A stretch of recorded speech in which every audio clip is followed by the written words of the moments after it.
To help unravel the secrets of Mariano Rivera's cutter, we enlisted pitching coach Tom House, who's worked with greats like Nolan Ryan and Randy Johnson.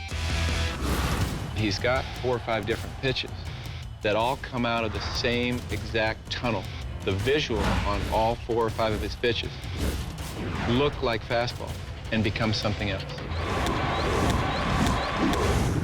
One way hitters identify a pitch is by gauging a pitcher's arm angle.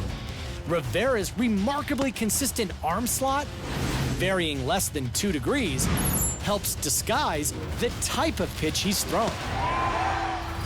Another way hitters try to identify pitches is by spin.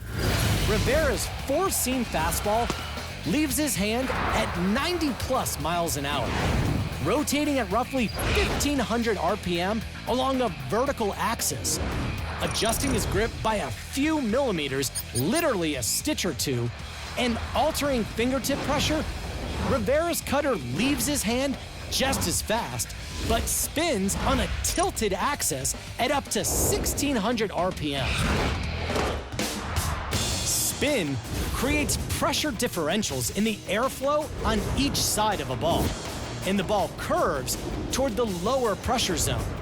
This phenomenon is known as the Magnus effect, and the faster the spin, the greater the curve. To a batter's eye, the spin and velocity of Rivera's cutter look like his standard fastball. But since hitters only have about 1/1700ths of a second to correctly identify a pitch, they're usually wrong. By the time Rivera's cutter reaches the plate, it's moved laterally up to 8 inches. And the majority of that movement is in the last 10 feet of the ball's flight. At that point, the human eye is physically unable to actually see a ball traveling that fast. And even if a hitter makes contact, it's virtually impossible for him to get the roughly 4-inch sweet spot of the bat on the ball.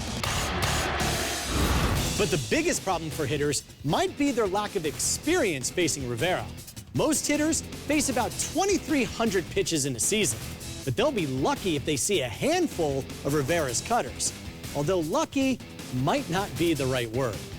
For ESPN Sports Science, I'm John Brakes.